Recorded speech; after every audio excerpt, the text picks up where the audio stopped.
Hello money talkers, welcome to my channel money talks with Payal. So Harsha engineers IPO को लेके इस video में हम बात करने वाले हैं क्या इसमें अप्लाई करना चाहिए या फिर नहीं।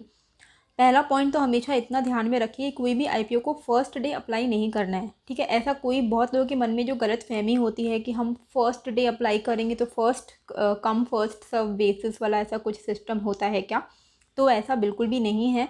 आप कभी भी अप्लाई करो with in the IPO allotment का जो भी विंडो है, आपका चांसेस उतना ही है जितना आपका पहले दिन करने से होता।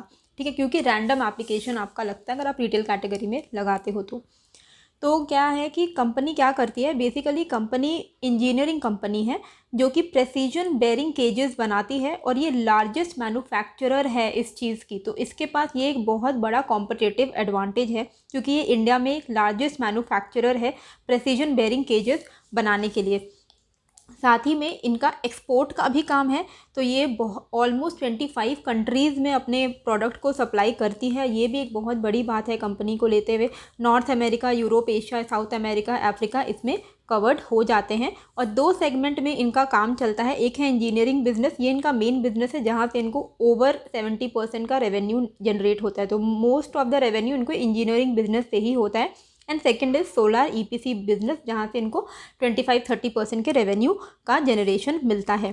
टोटल में इनका 5 मैन्युफैक्चरिंग फैसिलिटीज़ है और 2010 से ये कंपनी है। लेकिन ये हर्षा ग्रुप जो है ये काफ़ी पुरानी कंपनी है। हर्षा ग्रुप का ये पार्ट है हर्षा इंजीनियर्स, और इनके जो प्रमोटर्स हैं ये अपने साथ में 50 साल की पार्टनरशिप लेते हुए आते हैं। तो वो ऑलमोस्ट 1965 से वो they are together in a partnership which is a very good thing. ये एक डिसिप्लिन दिखाता है और ये एक अंडरस्टैंडिंग दिखाता है। जब प्रमोटर्स अच्छे होते हैं तो कंपनी भी अच्छा ग्रो कर पाती है। यहाँ पे आपको ध्यान रखना है कि 330 का इसका कट ऑफ प्राइस है, तो अप्लाई करने के लिए 330 ही यूज़ कीजिएगा। 45 शेयर्स का इसका लॉट होगा। 755 करोड़ ये इशू रेज करने वाली है, जिसमें से 455 करोड़ का ये फ्रेश इशू है एंड 300 करोड़ का ऑफर फॉर सेल है। ठीक है, अब फ्रेश इशू जो है इसको वो क्या चीज़ में यूटिलाइज़ करने वाले हैं, तो ये बेसिकली इनके ऊपर जो 270 करोड़ का डेट है वो उसको चुका देंगे। और ये डेट चुकाने से इनका क्या होगा कि बैलेंस शीट इंप्रूव होगा। कैसे इंप्रूव होगा, क्योंकि इसमें जो इनको इंटरेस्ट लगता था ऑलमोस्ट 10 to 12 करोड़ इनके यहाँ पे बच जाएंगे। तो डेट भी क्लियर हो जाएगा, ऑलमोस्ट डेट फ्री कंपनी बनेगी ऑलमोस्ट। और 10 to 12 करोड़ का इनका इंटरेस्ट भी यहाँ पे बचेगा। एंड बाकी के जो अमाउंट है वो इसको अपने कैपेक्स में इंक्लूड करेंगे, कैपिटल एक्सपेंडिचर करेंगे, कुछ फैसिलिटी मैन्युफैक्चरिंग प्लांट बैठाएंगे। ये सब चीज़ों में इनका पैसा जो है लगने वाला है।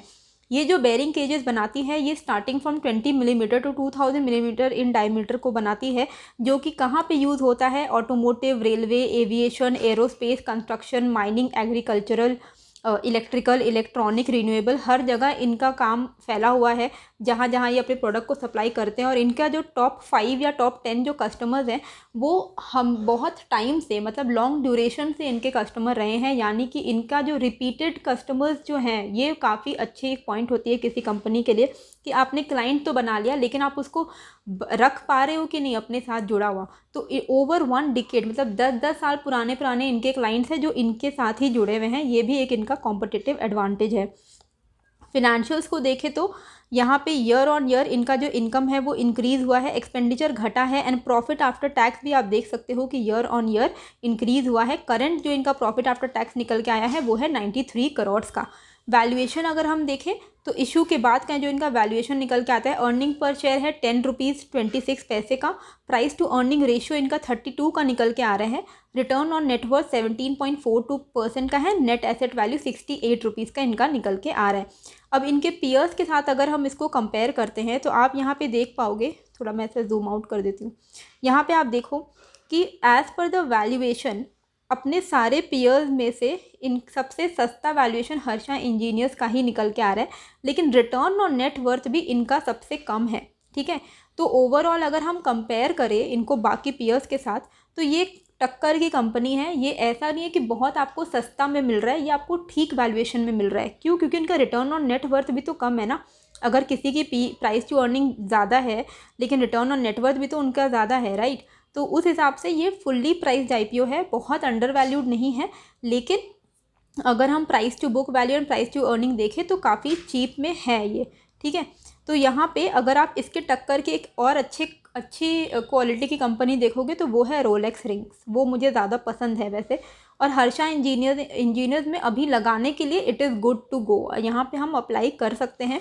लास्ट डे मैं इसलिए बोल रही हूँ ताकि आपको थोड़ा और क्लैरिटी मिल जाए कि QIB की तरफ से क्या रिस्पॉन्स आया है। प्लस आजकल जो मार्केट सिनारियो है बहुत ही, मतलब अभी तो मार्केट अच्छे खासे लेवल पे पहुंचा हुआ है, लेकिन कब गिर जाए क्या हो जाए कुछ पता नहीं रहता। आजकल काफ़ी ज़्यादा अनसर्टिनिटी है ना ग्लोबली, तो इसी के लिए मैं बोलती हूँ कि लास्ट डे तक वेट कर जाओ, कुछ तो जाना आना है नहीं, आपके पैसे उल्टे 2 दिन आपको ज़्यादा इंटरेस्ट मिलेगा अगर आपका पैसा ब्लॉक होता है तो, है ना। तो वही मैं बोल रही हूँ कि लास्ट डे आप अप्लाई करो, वहाँ पे QIB का भी पता चल जाएगा। एंड क्या ग्रे मार्केट प्रीमियम फाइनल चल रहा है वो भी इंपॉर्टेंट होता है देखना। फ़िलहाल के लिए जो ग्रे मार्केट है वो 63% ऊपर चल रहा है estimated listing price. Grey market इसका 210 रुपीज़ का चल रहा है, IPO प्राइस इसकी 330 की है। तो 540 के आसपास अगर ये लिस्ट हो जाती है तो ऑलमोस्ट 60% के ऊपर का आपको इस IPO में रिटर्न्स मिलने के चांसेस है। तो ऑब्वियसली इसमें आप लगा सकते हो लास्ट डे में।